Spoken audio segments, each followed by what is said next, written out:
అందరికీ నమస్తే అండి. అప్పుడప్పుడు యాంకర్ ఈశ్వర్ గారి మాటలు వింటూ ఉంటే వీడు నిజంగా జర్నలిస్ట్ ఎలాగయ్యాడా అని చెప్పేసి అనే సందేహం కలుగుద్దండి. రాత్రి డెబ్యూట్లో 10 ప్రశ్నలు అని చెప్పేసి తలా తోకాలేని ప్రశ్నలతో ఎంత కామెడీ చేశాడంటే ఒకసారి వినిపిస్తుంది. మరి దానికి ఒక పెద్ద తమ్నేలు టైటిల్ ఒకటి, అప్పుడో మాట ఇప్పుడో మాట దేవుడు సాక్షిగా దొరికిపోయారట. ఎవరు దొరికిపోయారు ఏంటి అనేది వినిపిస్తూ చూడండి. ఇవాల్టి బిగ్ క్వశ్చన్ ఒక్కసారి మనం స్క్రీన్ పైన చూద్దాం. సరే, ఎస్ మనం చూస్తున్నాం టుడేస్ బిగ్ క్వశ్చన్.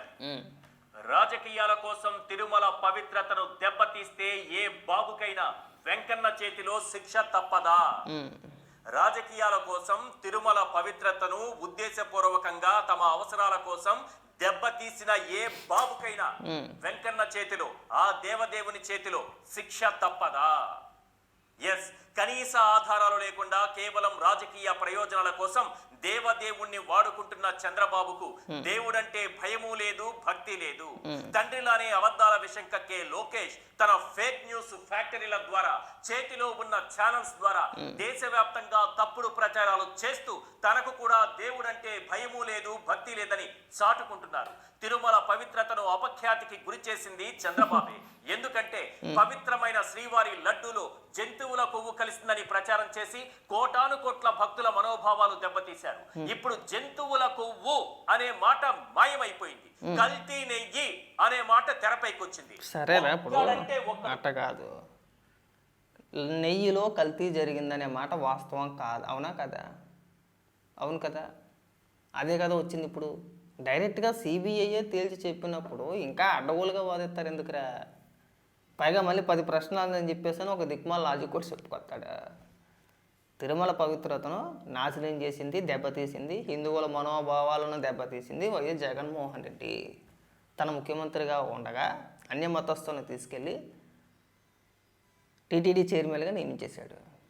ఆ రోజే మేము అన్నాం, ఇదేంటయ్యా సంబంధం లేని వ్యక్తులను తీసుకొచ్చి చైర్మన్గా చేసావు, ఇది ఎక్కడ పోయే కాలం అని చెప్పేసి అని. అలాంటిది మీరు ఆ నెయ్యిలో మీరు తినేయకుండా ఉంటారా? కల్తీ నెయ్యి ఖచ్చితంగా వాడారు. ఇప్పుడు తేలింది అదే. ఇప్పుడు డైరెక్ట్గా ఏమని మాట్లాడుతున్నారంటే, అవునండి కల్తీ నెయ్యి సప్లై చేశాడు మా జగనన్న, అంటే జగన్మోహన్ రెడ్డి హయాంలో కల్తీ నెయ్యి సరఫరా చేశారు. గతంలో వచ్చిన ఆరోపణల మాదిరిగా ఏదైతే ఆవు నెయ్యి లేదంటే ఇది జంతువుల కొవ్వు, పంది కొవ్వు అన్నారో అది కాదు, ఇతర రసాయనాలతో కల్తీ చేసి సరఫరా చేశారని చెప్పేసి అని మాట్లాడుతున్నారు. ఇలా అంతేనా? దిక్కుమల్ చవట. ఒక్కడంటే ఒక్కడు కూడా జంతువుల కొవ్వుపై ఇప్పుడు నోరు మెదపడం లేదు. అంతా కల్తీ నెయ్యి అంటూ 100 అడుగులు వెనక్కేసి మాట్లాడుతున్నారు.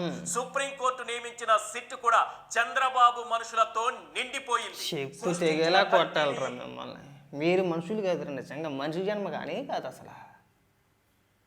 సుప్రీంకోర్టు చెప్పినా వినరు, హైకోర్టు చెప్పినా వినరు, రాష్ట్ర దర్యాప్తు సంస్థల దర్యాప్తు చేస్తేనేమో చంద్రబాబు నాయుడు గారు మనుషులు అంటారు. ఇప్పుడు డైరెక్ట్గా సిబిఐ ఒక రిపోర్ట్ ఇస్తే అక్కడ కూడా చంద్రబాబు నాయుడు గారు మనుషులు అంటారు. ఇప్పుడు సిబిఐ ప్రస్తావన తీసుకురాలా. గతంలో సుప్రీంకోర్టు ఏం చెప్పింది? సిబిఐ, రాష్ట్ర దర్యాప్తు సంస్థ ఇద్దరు కలిపి ఒక సిట్ అంటే ఒక సిట్ని నియమించి అందులో సిబిఐ అధికారులు ఉంటారు, రాష్ట్ర దర్యాప్తు సంస్థ అధికారులు ఉంటారు. ఒక సిట్ని నియమించితే వాళ్ళు ఇచ్చిన రిపోర్ట్ని ఈ రోజు వీళ్ళు ఏమని మాట్లాడుతున్నారంటే అది కూడా ఫేక్, అక్కడ కూడా చంద్రబాబు నాయుడు గారు మనుషులే ఉన్నారని చెప్పేసి అని మాట్లాడుతున్నారు. ఇంకేం చేయమంటారు? ఇంకా అంతర్జాతీయ దర్యాప్తు సంస్థ ఏదైనా ఉంటే ఇంకా దానికి అప్పచెప్పాలి ఇంకా కదా. సవట సన్నాసులు అందరూ ఇలాగే తగలాడతారు. ఇంకా ఆధారాలు లేకపోవడంతో ఇప్పుడు 1000 అడుగులు వెనక్కి వెళ్లి రసాయనాలతో తయారు చేసిన నెయ్యి అంటున్నారు. జంతువుల కొవ్వు ఏమైపోయిందో. రసాయనాలు అంటే ఏంటో చెప్పరా? రసాయనాలు అంటే ఏంటి?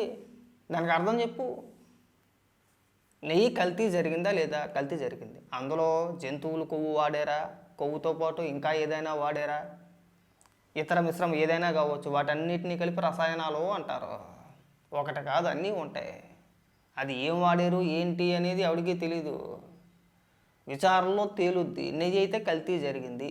దాదాపు 68 లక్షల కిలోల నెయ్యిని సరఫరా చేశారు. ఆ బోలేబాబా కంపెనీ ఏదైతే ఉందో దానికి అసలు నెయ్యి తయారు చేసే సామర్థ్యమే లేదు. 1 లీటర్ కూడా పాలు కొనలేదు వాళ్ళు. పాలు కొనకుండానే నెయ్యి సరఫరా చేశారు. ఎలా చేశారు అనేది ఒక పెద్ద మిస్టేక్. తేలుద్ది, విచారణలో తేలుద్ది, వచ్చుద్ది. ఆల్రెడీ తేల్చేశారు ఆ నెయ్యి అయితే కల్తీ నెయ్యి అని చెప్పేసి అని. దాని గురించి మాట్లాడు, దాని గురించి మాట్లాడుతాడు. అక్కడ కూడా చంద్రబాబు నాయుడు గారు మనుషులే ఉన్నారంటాడు వీడు సాబట. సమాధానం చెప్పదు, సనాతని నోరు మెదపడు. సిట్ ను ముందు పెట్టి తెరచాటు రాజకీయాలు చేయొచ్చు. వీళ్ళు చేసే పాపాలు, వీళ్ళు చెప్పే అబద్ధాలు, వీళ్ళు ఆడే ఆటలు, వీళ్ళు చేసే వేషాలు, వీళ్ళు చేసే దుష్ప్రచారాలు, వీళ్ళు చేసే అకృత్యాలు భగవంతుడు చూస్తున్నాడు. ఆలస్యమైన తప్పు చేసింది ఎవరైనా అసలు దోషులు శిక్ష అనుభవించక తప్పదు. ప్రభుత్వ వైఫల్యాలు బయటపడుతున్న ప్రతిసారి డైవర్షన్ కోసం ఆ దేవదేవుణ్ణి వాడుకోవడం చంద్రబాబుకు అలవాటుగా మారిందా? ఆ వెంకన్న సాక్షిగా చంద్రబాబు సమాధానాలు చెప్పాల్సిన ప్రశ్నలు కొన్ని ఉన్నాయి. అవేంటో ఒక్కసారి మనం స్క్రీన్ పైన చూద్దాం. సరే, రైట్. Question number 1. పవిత్రమైన శ్రీవారి లడ్డూలో జంతువుల కొవ్వు కలిసిందని దుష్ప్రచారం చేసింది చంద్రబాబే అన్నది నిజం కాదా? దుష్ప్రచారం ఏమీ కాదు రో, వాస్తవమే చెప్పారు ఆయన. ఆయన చెప్పిన తర్వాతనే మీరంతా ఏడ్డం మొదలు పెట్టారు. మీరు దొరికేసిన తర్వాత ఆయన చెప్పాడు, అని ఊరికే చెప్పలా. అలాగే ఎక్కడికో చీడిపోటీ మాటలు ఎందుకురా? మళ్ళీ అవునా కాదా, నిజం కాదా? చంద్రబాబు ఆరోపణలపై సిబిఐ విచారణకు ఆదేశించాలని వైవి సుబ్బారెడ్డి సుప్రీంని ఆశ్రయించింది వాస్తవం కాదా? వాస్తవమే. Question number 3.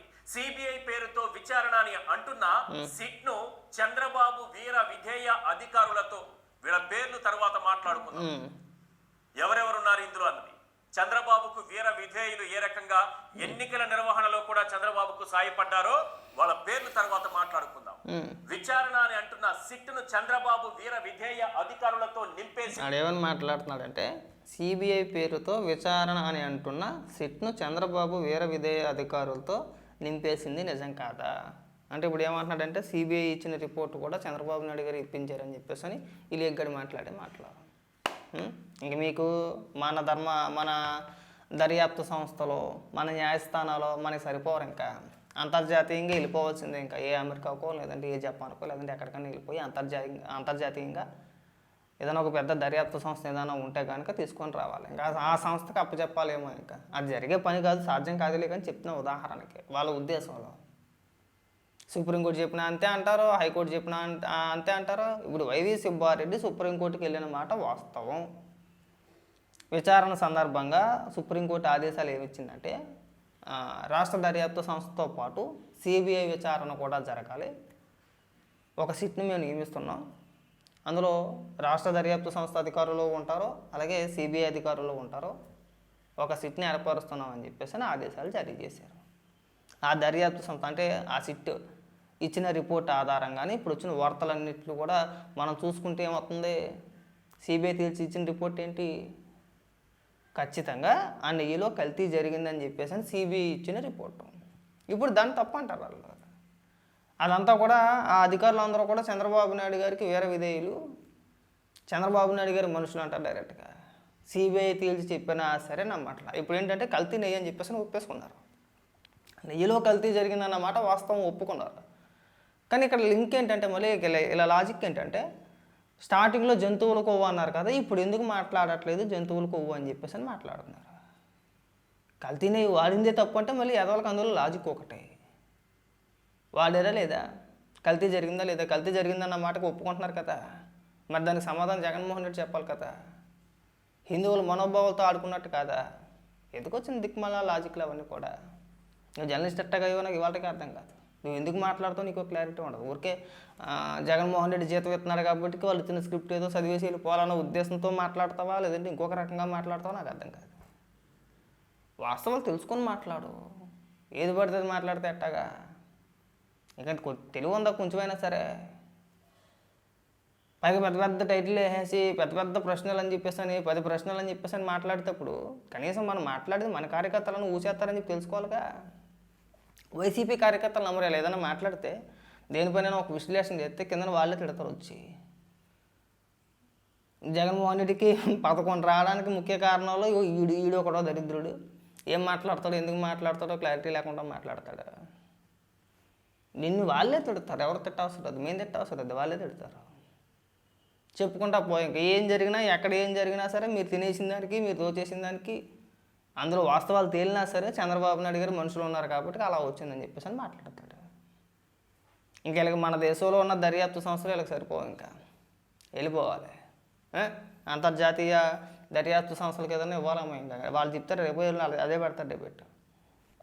మాకు దేశంలో ఉన్న దర్యాప్తు సంస్థల మీద నమ్మకాలు లేవు మాకు, మేము అంతర్జాతీయంగా ఏదైనా ఒక సంస్థకి ఇచ్చేసేయండి అని మాట్లాడినా మనం ఆశ్చర్యపోవసరం లేదు. తగలడ్డారు, అలా తగలడ్డారు అంతే. దిక్కుమాల సంవత్సరం.